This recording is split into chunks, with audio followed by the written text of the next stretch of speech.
Hello po sa inyong lahat. Ako po si Jay Magarfi. Nag-aanyaya po sa inyo na panoorin niyo po ang OHC video sapagkat kung kayo po ay may mga katanungan at medyo naguguluhan, lalong-lalo na po sa patungkol sa Torah, dito po masasagot ang inyong mga katanungan. Ituring niyo po itong blessing sa inyo kung kayo po ay nakaunawa at nasiyahan sa inyong panunood sapagkat para sa akin po, ito po ay biyaya sa akin sapagkat dito nasagot ang lahat ng aking katanungan at ang gumugulo sa aking isipan.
Masayang balita mga Ophirians, narito na ang inyong hinihintay na pagpapatuloy ng Pison River. Ipagpaumanhin niyo po ang pagkakaantala dahil na-prioritize natin yung mga current events. Sa nakaraang video, ipinakita natin ang mga birthmarks ng Land of Havilah.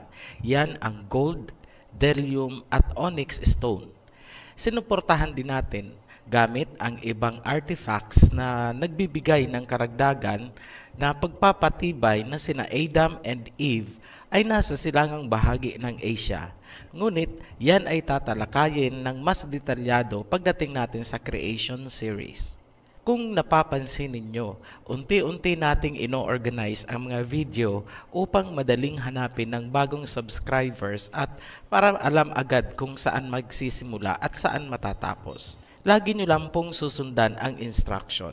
Sasabihin po natin kung ano ang dapat na unahin para maintindihan ang video. Sa mga new subscribers or viewers, kailangang unahin nyo pong panoorin ang introduction to the rivers of Genesis at ang video tungkol sa Gihon para maintindihan itong videong pinanunood. Importante ang Gihon dahil ang southern waters o ang dulo sa hilaga ang magtuturo kung saan hahanapin ang Pison at ang Garden of Eden. Ipagpatuloy na po natin ang Pison River. Para maunawaan ang lokasyon ng Pison River, kailangan munang ibalik natin ang ating imahinasyon sa panahon na hindi pa tumataas ang sea level. Pumunta muna tayo sa North Pole. Sa kasalukuyan, ang pinakamalalim na bahagi ng Bering Strait ay 49 meters. Ngunit ang kasalukuyang lalim na yan ay dahil sa pagtaas ng sea level na umabot ng 120 meters ayon sa NASA. Ibig sabihin, wala pang Bering Strait noong hindi pa tumataas ang tubig. Wala ding lagusan sa pagitan ng Arctic Ocean at Pacific Ocean dahil magkarugtong ang lupain ng Russia at Amerika. Kung nasa Pacific Ocean ka at nais mong pumunta sa Arctic Ocean, kailangan mong umikot sa kabilang bahagi ng mundo. Doon ka dadaan sa Norwegian Sea. Ganyan ang sitwasyon 20,000 years ago ayon sa NASA. Sa ganyang kalagayan, ang tubig na tinatanggap ng hilagang bahagi ng Pacific Ocean ay nanggagaling sa lupain ng Russia at North America. Paano nabalanse ang ecology noon? Yan ay dahil sa Pison River na nagbabagsak ng tubig sa Pacific Ocean. Kahit ngayon, ang buhay ng Pacific Ocean ay nakasalalay pa rin sa Pison River system. Ipapaliwanag natin yan mamaya-maya lang. Ayon sa Genesis at Torin Beatus Mapamundi, sina Adam and Eve ay nakatira sa land of Havilah where there is gold. Nabanggit din sa Jeremiah chapter 10 verse 9 ang gold of Uphaz na ang ibig sabihin ay gold of Pison. Ibig sabihin, ang lugar na pinagkukunan ng gold ay bahagi ng Pison. Marahil nag-iisip kayo, of all the places in the world, bakit sa Pilipinas natin hinahanap ang Pison River at ang Garden of Eden? Una, ang bdellium, gold at onyx stone na mga birthmark ng Land of Havilah ay lahat matatagpuan sa Pilipinas. Ang pinakamalaking bdellium sa buong mundo ay galing sa Pilipinas. Pangalawa, sinuportahan ng Torin Beatus Mapamundi ang impormasyon na sina Adam and Eve ay nasa southeastern part of Asia in a land of gold and silver. Pangatlo, ang maitong burial jar ay may nakaguhit na Tree of Life, isang pagpapatunay na may kaugnayan ang ating pinakaunang tao sa Tree of Life at saka ang Garden of Eden. Pang-apat, ayon sa Book of Jubilees, ang Garden of Eden ay nasa eastern part of Asia kung manggagaling ka sa hilagang dulo ng Gihon at susundan mo ang boundary ni Shem papuntang silangan. Madadaanan mo daw ang Mountains of Fire. Lahat ng binanggit nating impormasyon ay nagtuturo na magsimula tayo sa Pilipinas para matagpuan ang Pison River. Ngunit, saan sa Pilipinas tayo magsisimula? Gamitin natin ang gold bilang giya or guide. Bakit natin ito gagamitin? Kasi sinabi ni Prophet Jeremiah na ang gold of Uphaz ay pure. Ang ibig sabihin ng salitang Uphaz ay gold of Pison. May nasaliksik tayo, isang lugar sa Pilipinas na hitik sa gold. Literally, a mountain of gold. Ayon sa historian na si William Henry Scott sa kanyang librong The Discovery of the Igorots, sinabi niya na ang Igorot gold fields ang itinuturing na pinakahitik sa ginto mula pa noong 16th century. Kahit naman hanggang ngayon, ang gold ay sagana sa Itugon, Benguet. Nasaan po ba ang Itugon, Benguet? Sa hindi gaanong kabisado ang geography ng Pilipinas, malapit po ito sa Baguio City. Ipapakita natin mamaya ang kaugnayan ng Benguet sa gold of Uphaz na sinasabi ni Prophet Jeremiah. Lagi po nating tandaan na sinabi naman ni Prophet Isaiah, ang rivers daw ay nasa tuktok ng bundok. Ibig sabihin, para makita natin ang Pison River, kailangan nating hanapin ang mataas na bundok na hitik sa ginto, Mountains of Gold. Ang probinsya po ng Benguet ay bahagi ng Cordillera Central kung saan matatagpuan ang Itugon. Ang Cordillera Mountain Ranges ay itinuturing na isang mahalagang watershed ng Pilipinas. Ito ay isang water pump kung saan matatagpuan ang saganang gold ng Benguet. Pansinin din na ang Mount Pulag, ang pinakamataas na bahagi ng Cordillera Mountain Ranges. Ang salitang Pulag ay variant ng Peleg. Naalala pa po ba si Peleg? Siya ang kapatid ni Joktan. Si Joktan naman ang itinuturing natin na pinakaninuno ng Oriental race ayon sa Genesis. Dahil sa pagtutugma ng mga impormasyon, ang Cordillera Mountain Ranges ay ituturing natin ngayon na bahagi ng Pison River System. Magpatuloy po tayo. Ang buong lupain ng Pilipinas maliban sa Palawan ay nakapaloob sa tinatawag na Mobile Belt. Tinawag ito sa geology na Philippine Mobile Belt System. Hindi po cellphone network ang tinutukoy dito, geology po. Ang Central Cordillera Mountain Ranges ang pinakagitna ng Mobile Belt at tinawag na Central Physiographic Province. Kung susundan natin ang geologic structure na yan, mapapansin na tuloy-tuloy siya papuntang Taiwan.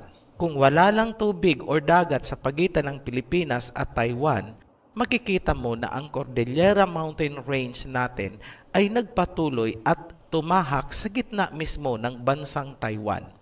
Habang nasa lupain ng Taiwan, bahagi ng Pison Water System ay tinawag nilang Holy Ridge at Shepa Cradle.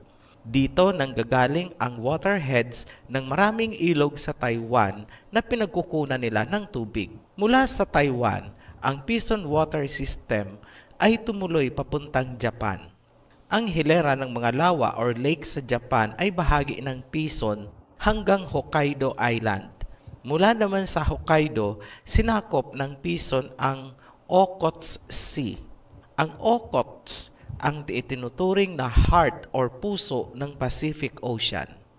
Ang tubig na nanggagaling sa Okhotsk ay may napakataas na oxygen at nutrient content na pinapump niya sa Pacific Ocean. Napakaliit lang ng Okhotsk kumpara sa Pacific Ocean, ngunit sa kanya nakasalalay ang buhay at ecological balance ng buong karagatan. Yan ay isang malaking palatandaan na ang Okhotsk ay bahagi ng Pison Water System. Ang tubig ng Okhotsk ay nanggagaling sa Verkhoyansk Mountain na matatagpuan sa silangang gilid ng Central Siberian Plateau ng Russia hanggang sa North Pole. Pansinin na ang Pison at ang Hiddekel ay nagmula sa isang common source. Ang Hiddekel ay nagsanga papuntang kanluran kaya tinawag siyang dakil o sanga. Samantalang ang Pison ay dumiretso pababa to water the garden. Kapansin-pansin din na kahit ngayong mataas na ang sea level, makikita pa rin na ang Pison River System ay nasa higit na mataas na level kumpara sa Pacific Ocean sa bahagi ng Japan. Gumamit kami ng illustration na larawan. Hindi po ito ang aktwal na larawan, ngunit parang ganito ang itsura. Yung nasa itaas na tubig ay ang Pison. Yung nasa ibabang bahagi, bandang kanan, ay ang Pacific Ocean. Parang ganyan po ang sitwasyon niya. Nagkakascade ang tubig galing sa mas mataas na platform papunta sa mas mababang baitang. Ganyan po kasimple ang koneksyon ng Pison River mula sa hilagang bahagi ng Pilipinas paakyat sa North Pole. Tingnan naman natin mula sa Cordillera pababa. Ayon sa Genesis, Pison compasseth the land of Havilah. Para sa Ophirian heritage, hindi po tayo pwedeng maging rigid sa salitang compasseth, as in gusto natin makita na paikot talaga. Kailangan nating i-consider na may mga subterranean channels gaya ng Palawan Underground River.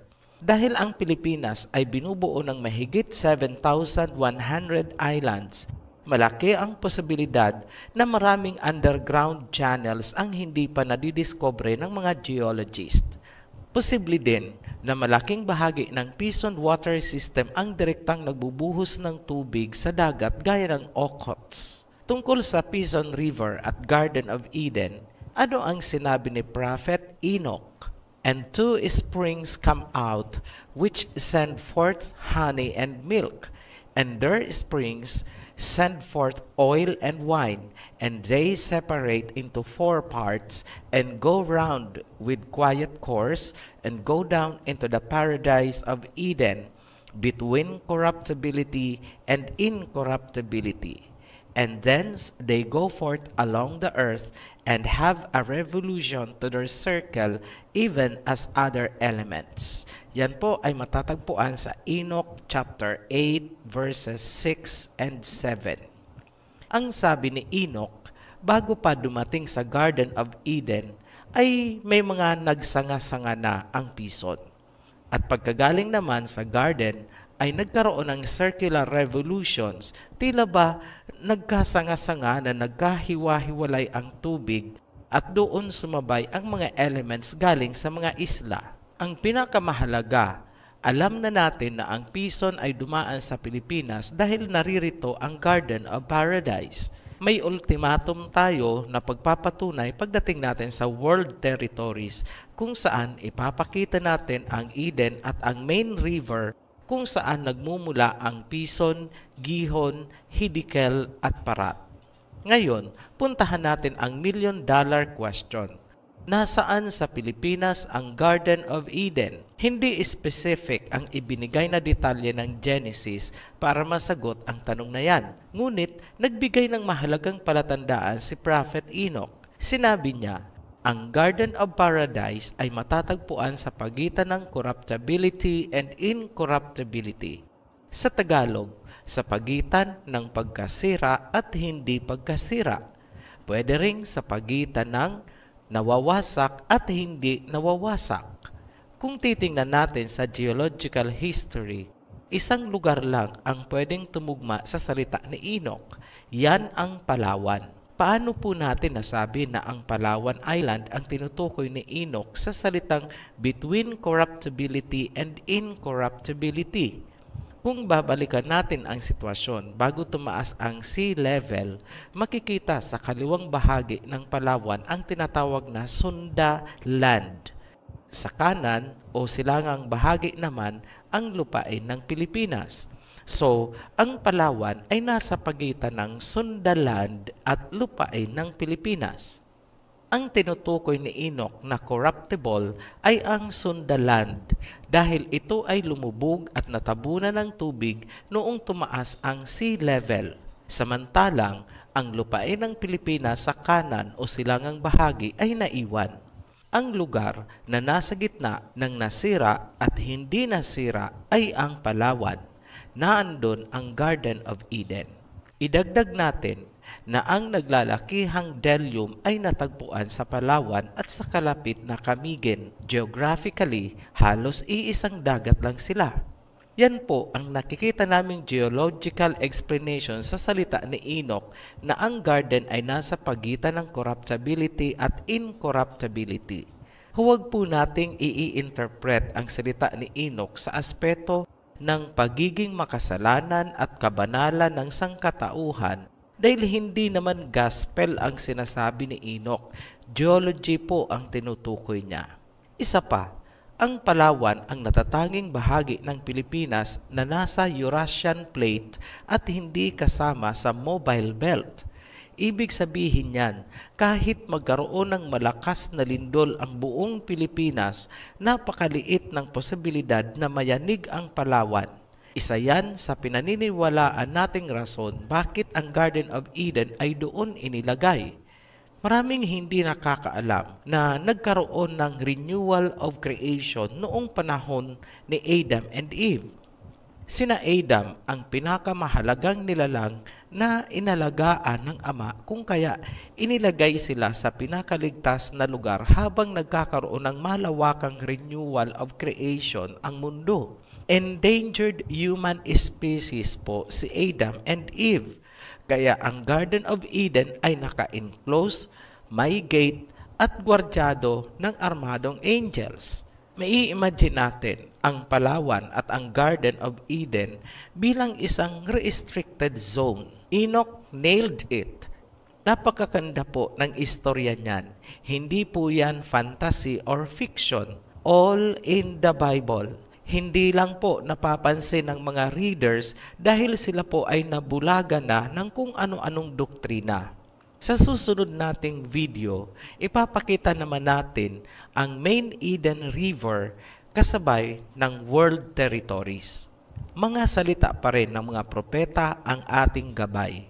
Tandaan po na ang Pison, Gihon, Hiddekel at Parat ay mga sanga lamang. Muli po kaming nagpapasalamat sa inyong patuloy na pagsubaybay. Bago po natin tapusin, welcome po muna natin ang ating mga bagong subscribers. Hanggang sa muli, be blessed, Ophirians.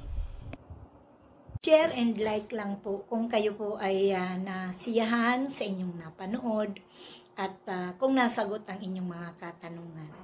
Maraming salamat po. Be blessed.